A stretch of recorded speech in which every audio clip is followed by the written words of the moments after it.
Bien, chicos, entonces, la clase pasada estábamos analizando este movimiento de acá, ¿no? Nos daban una partícula,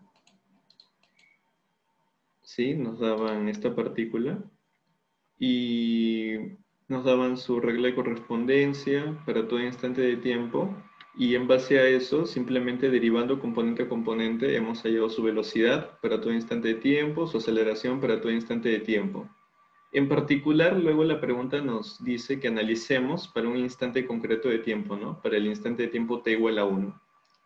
Para el instante de tiempo t igual a 1, lo que tenemos es simplemente que la posición es 6,4, la velocidad es 6,8 y la aceleración es 0,8. De hecho, yo les había comentado en la clase pasada que la aceleración es constante para todo instante de tiempo. Como la aceleración es un vector, que un vector sea constante, ojo, significa que el módulo, la dirección y el sentido son constantes. ¿Ok? No es lo mismo que un vector sea constante a que un número sea constante. Que un vector sea constante es un poco más delicado.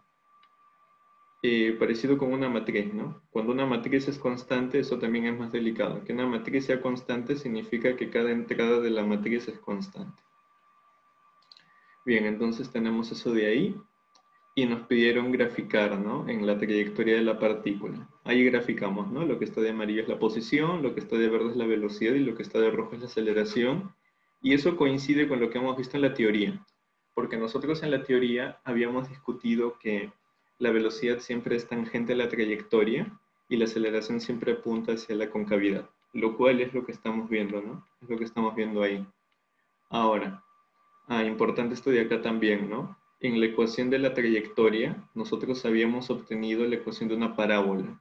Sin embargo, yo no grafico toda la parábola porque toda la parábola no tiene sentido físico para mí, ¿no? Físicamente, para mí solo tiene sentido, solo tiene significado la parte de la parábola que recorre la partícula. Y de toda esta parábola, resulta que la partícula recorre solamente la mitad y la recorre de esta manera, de hecho, ¿no? Con esa orientación de ahí. Bien, entonces ahora sí, luego de haber recordado un poco, vamos a hacer lo que continuaba, que es hallar la aceleración tangencial. Y la aceleración tangencial no es otra cosa que la proyección de la aceleración en la dirección de la velocidad. Y yo les di una expresión para eso de ahí en el capítulo de vectores. Eso es igual a esto. La aceleración tangencial no es otra cosa que la aceleración por la velocidad producto punto dividido entre el módulo de la velocidad o la rapidez por la normalización del vector velocidad, ¿no? Eso de ahí es el vector unitario, ¿no? En dirección de la velocidad. Por eso le digo la normalización. Bien, entonces, reemplazando eso de ahí con los datos que tenemos, simplemente sería esta velocidad por esta aceleración, ¿no? La aceleración en el instante t igual a 1 por la velocidad en el instante t igual a 1 y el producto punto de eso es 6 por 0 más 8 por 8, o sea 64. Ahora, el módulo de la velocidad, que es la rapidez, no sería otra cosa que hacer Pitágoras, este vector, ¿no? Si el vector tiene componentes 6 y 8, el módulo va a ser esto 10. 10 metros por segundo es la rapidez en ese instante de tiempo. Entonces abajo colocamos 10, 10. Y el vector velocidad, por supuesto, en ese instante t igual a 1 es 6,8. Bien. Ahora, por los números que hemos obtenido, tiene una bonita interpretación esto de acá, ¿no? Como tenemos 64 sobre 100, eso de ahí lo podemos expresar como un porcentaje, ¿no? O sea, nosotros tenemos que la aceleración tangencial en el instante de tiempo t igual a 1 es el 64% de la velocidad en ese mismo instante de tiempo. Es una bonita interpretación gracias a los números que hemos obtenido. Bien, entonces ya tenemos la aceleración tangencial. Si quieren seguir operando esto de acá con una calculadora, obtienen eso de ahí. Y para obtener la aceleración normal, yo les había dicho que no era nada del otro mundo, ¿no? Para obtener la aceleración normal, simplemente tenían que hacer Pitágoras con la aceleración tangencial y con la aceleración total. Entonces, la aceleración normal no es otra cosa que la diferencia vectorial, aquí está, de la aceleración neta, la aceleración total, menos la aceleración tangencial. O sea, ese vector de ahí. Bien, entonces con eso ya cumplimos el inciso E. Y finalmente, el inciso F nos pregunta si en este instante de tiempo, que lo pueden pensar como una foto, la partícula aumenta o disminuye su rapidez. Nosotros, de manera analítica, ¿sí? Nosotros de manera analítica estamos viendo que la aceleración tangencial es paralelo a la velocidad. No es antiparalelo, es paralelo a la velocidad. Entonces, por nuestra teoría, podemos deducir de que la rapidez aumenta en este instante de tiempo. Sin embargo, más allá de hacerlo analíticamente, que está muy bien, yo les había dicho que también se podía deducir eso a partir de la gráfica, ¿no? A partir de la gráfica, ustedes descomponen a la aceleración en función a la velocidad, y al descomponer eso de ahí, tienen que esta componente es la aceleración normal, y esta componente es la aceleración tangencial. Entonces, por el gráfico nomás, yo me doy cuenta que la aceleración tangencial y la velocidad son paralelas en este instante de tiempo. Por tanto, tiene sentido lo que hemos hallado analíticamente. La aceleración tangencial y la velocidad son paralelas, entonces la rapidez aumenta. ¿Por qué aumenta? Por lo que está en nuestra teoría, ¿no? Porque la aceleración tangencial y la velocidad son paralelas. Dicho de otro modo, en este instante de tiempo, la aceleración tangencial tiende a dilatar al vector velocidad. Y la aceleración normal, por otro lado, lo que tiende a hacer es a cambiar su dirección. Bien, jóvenes. Hasta este punto, ¿alguna pregunta? ¿O todo está claro?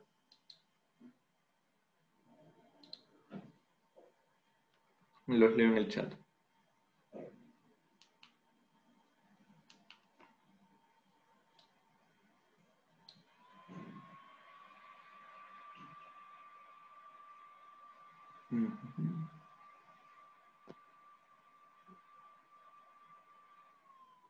¿Alguien tiene alguna pregunta? ¿O todo está claro?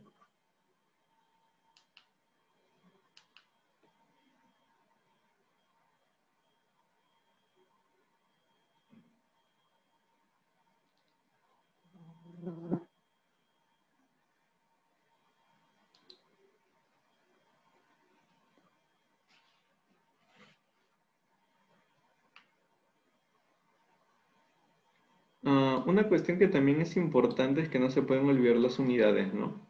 Siempre en física, ustedes tienen que dejar en claro con qué unidades están trabajando. Si gustan, pueden trabajar sin unidades al momento de hacer su procedimiento aritmético o algebraico o vectorial, pero la respuesta final, obligado, ¿no? Obligado tienen que ir las unidades, porque en física se trabajan con muchas magnitudes.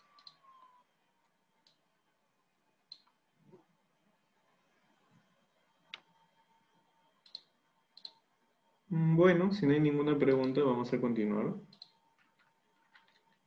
Y ahora lo que vamos a hacer es lo que les había prometido la clase pasada, ¿no? Ahora vamos a estudiar un movimiento con aceleración constante.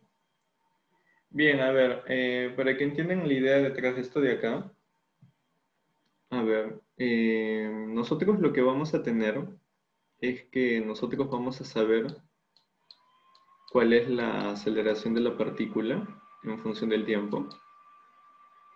Y en base a la aceleración de la partícula en función del tiempo, nosotros vamos a ser capaces de deducir cuál es su velocidad para todo instante de tiempo. Lógicamente la velocidad también como un vector. Y el proceso a través del cual nosotros hacemos eso de ahí es mediante la antiderivación. Antiderivando respecto del tiempo, lógicamente. Y haciendo esto una vez más, antiderivando una vez más respecto del tiempo, lo que obtenemos es a la posición para todo instante de tiempo.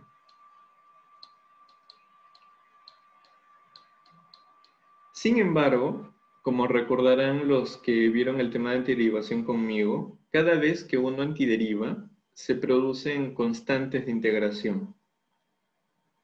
Acá, en este primer proceso de antiderivación, se produce una constante de integración Y de hecho, por la naturaleza de la función, como la función se trata de un vector, esta constante de integración también va a ser un vector. Y acá, en este segundo proceso de antiderivación, también se va a producir otra constante de integración.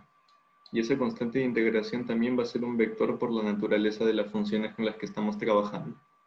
Cuando nos encontrábamos en el caso de funciones reales, recuerden, funciones reales con variables reales, las constantes de integración simplemente eran números. Pero ahora que estamos en este contexto de funciones vectoriales, ahora las constantes de integración son vectores. Bien, entonces la pregunta lógica es, profesor, si ya tenemos esto y mediante la antiderivación hemos obtenido esto más estas dos constantes de integración que no conozco, ¿cómo me deshago de esas constantes? O en todo caso, ¿cómo yo puedo saber cuál es su valor? Y la respuesta es, no hay modo alguno que tú te puedas deshacer de esas constantes de integración a no ser que tengas más información disponible. De hecho, como tienes dos constantes de integración, vas a necesitar dos informaciones extra, aparte de la aceleración para todo instante de tiempo. Y esas dos informaciones extra van a ser la velocidad inicial y la posición inicial. Con estas dos informaciones extras, tú te vas a poder deshacer de estas constantes de integración y definitivamente vas a poder saber cuál es la posición para todo instante de tiempo. Bien, ahora el tema es el siguiente, ¿no? El tema es que yo les había... A ver, todavía no lo voy a borrar porque me puede ayudar. El tema es que yo les había dicho que antiderivar funciones no siempre es sencillo, ¿no? De hecho, existen funciones que su antiderivada no tiene una fórmula, ¿sí? O sea, pueden haber aceleraciones en función del tiempo tan complicadas que la velocidad para todo instante de tiempo no va a tener una fórmula. Eso puede pasar y de hecho ocurre bastante en el mundo real, en el mundo de la física, de la ingeniería. Y por ende, por supuesto, va a ser mucho más difícil obtener la posición para todo instante de tiempo. Eso es lo que ocurre en el mundo real, cuando la aceleración en función del tiempo es muy complicada. Sin embargo, nosotros vamos a comenzar a estudiar un caso sencillo. Nosotros vamos a comenzar a estudiar un caso que podemos analizar muy bien, que es cuando la aceleración es constante. ¿Sí? Cuando la aceleración en función del tiempo es constante, y entiéndase constante como vector, entonces va a ser mucho más fácil maniobrar para nosotros y obtener una posición para todo instante del tiempo adecuada. Eso es lo que vamos a ver ahorita. Hay una mosca fastidiando. Bien. Entonces, lo que tenemos ahora en nuestro análisis es que tenemos a la aceleración para todo instante de tiempo, y la aceleración para todo instante de tiempo es constante, pero constante en el sentido de vector. O sea, este es un vector, y como el vector es constante, su módulo, su dirección y su sentido van a ser constantes para todo instante de tiempo. ¿Ok? Y adicionalmente, debido a las constantes de integración que aparecen a fastidiar, vamos a necesitar información extra. Vamos a necesitar a la posición para el instante de tiempo inicial y a la velocidad en el instante de tiempo inicial. Ustedes entenderán que a la posición en el instante de tiempo inicial la puedo bautizar como posición inicial fácilmente, y a la velocidad en el instante de tiempo inicial la puedo bautizar como la velocidad inicial simplemente. Ahora, acá hay un punto importante que comentar, ¿no? Porque yo a ustedes les había dicho que por lo general, nosotros al momento de describir el movimiento, describimos el movimiento como un sistema de referencia, ¿verdad? Y un sistema de referencia no es otra cosa que un combo de un sistema de coordenadas y un cronómetro. Y los cronómetros usualmente empiezan en cero. Usualmente los cronómetros empiezan en cero y de ahí en adelante nosotros comenzamos a describir el movimiento de un cuerpo, de una partícula o un sistema de partículas. Bien, entonces la duda que muchos alumnos tienen es a qué se refiere este T sub 0, ¿no? Si yo ya había quedado en que los cronómetros empiezan en cero, ¿A qué me refiero yo con ese t sub 0? A lo que yo me refiero con ese t sub 0, chicos, es que t sub 0 es el instante de tiempo a partir del cual yo sé que la aceleración es constante, ¿sí? ¿A qué me refiero? A que cuando yo hago esta teoría, yo me estoy proyectando un poco a que pueden existir movimientos complicados o compuestos. Por ejemplo, ustedes podrían tener una partícula que se mueve durante un cierto intervalo de tiempo con velocidad constante. Y luego de que transcurra ese intervalo de tiempo, recién la partícula se mueve con aceleración constante, ¿no? Entonces, lógicamente, en esta situación que se está estudiando, ¿no? Para esta cinemática, el instante de tiempo inicial, el instante de tiempo a partir del cual yo sé que la partícula se mueve con aceleración constante, no sería el instante cero, ¿no? Sería un instante posterior a cero. ¿Ok? Entonces tengan cuidado con esa clase de cosas, chicos. Instante de tiempo inicial no se refiere siempre al instante de tiempo t igual a cero. Instante de tiempo inicial en este contexto es simplemente el instante de tiempo a partir del cual yo sé la partícula se mueve con aceleración constante. Bien, entonces vamos a seguir. Ahí está de manera gráfica, ¿no? Lo que les estaba diciendo. Para describir el movimiento necesitamos un sistema de referencia, que es un combo de un sistema de coordenadas con un cronómetro.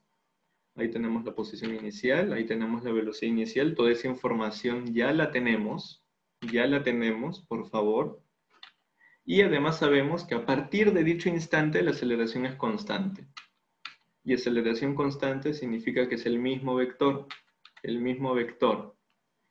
Ya, teniendo ese contexto, nosotros queremos saber cuál va a ser la posición para todo instante de tiempo. Y usando cálculo, cálculo vectorial de hecho, se puede demostrar las siguientes expresiones. Esa va a ser la velocidad para todo instante de tiempo y esa va a ser la posición para todo instante de tiempo. ¿Ok? Esas son las ecuaciones cinemáticas para aceleración constante en su forma vectorial. Y es la forma más general de describirlas. Porque tal vez muchos de ustedes han visto estas ecuaciones, pero en su caso unidimensional, ¿no? X igual a X sub 0, más velocidad inicial por tiempo, más un medio de la aceleración por el tiempo al cuadrado. Ya, pero yo les recomiendo que mejor se aprendan esto de acá, porque esto es mucho más general que estudiar el caso eje por eje.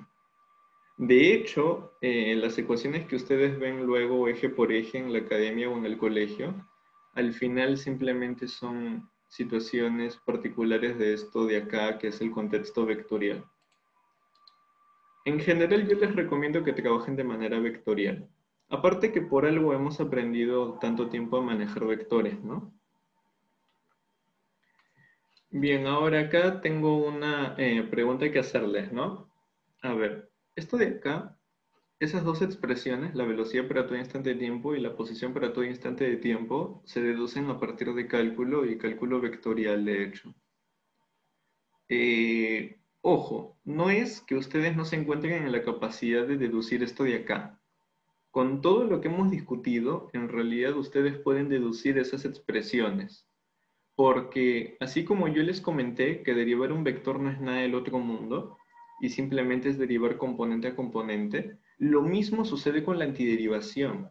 Antiderivar un vector tampoco es nada del otro mundo. Antiderivar un vector solamente es antiderivar componente a componente. Y es justamente a raíz de antiderivar componente a componente que ustedes se dan cuenta que nace la constante de integración como un vector. Entonces se puede hacer eso de ahí, pero es un proceso un poco largo y yo hasta el final estuve con la duda si ponerlo o no colocarlo en la clase. Al final me decidí por no colocarlo porque sería mucho tiempo, pero tengo que preguntarles, ¿les gustaría que de manera extra yo les brinde la demostración de estas dos expresiones? ¿O no les gustaría?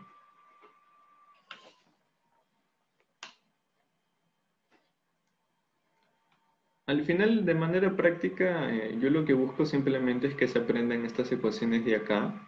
Es lo más práctico, es lo que uno hace. Sin embargo, tal vez pensé que habría alguien de ustedes que tendría alguna curiosidad.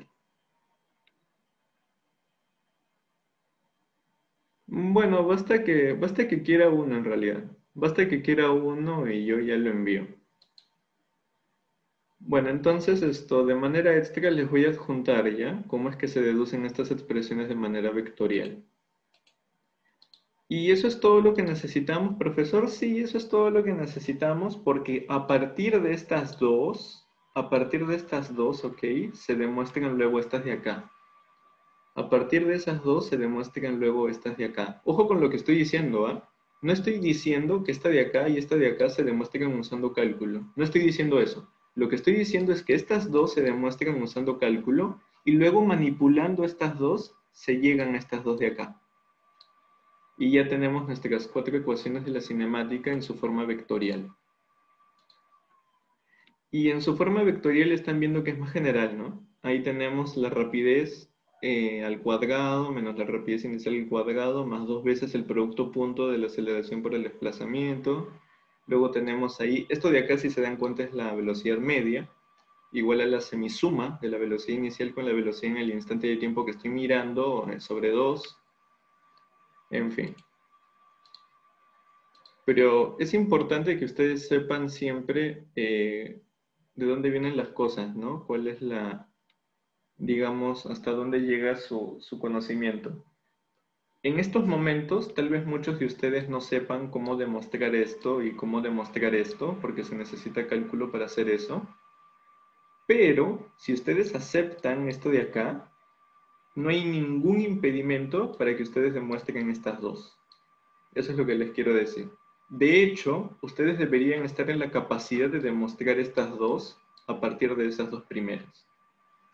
Es un buen ejercicio, se los recomiendo, para que refuercen lo que saben de vectores. Y un poco también a trabajar las demostraciones, si es que están un poco verdes en ese aspecto. Bien, entonces como nos quedan 3 minutos, chicos, y les quiero conversar ya de otra cuestión un poco más particular de esta teoría, voy a comenzar otra sala, ¿sí? Ya voy a dejar de grabar.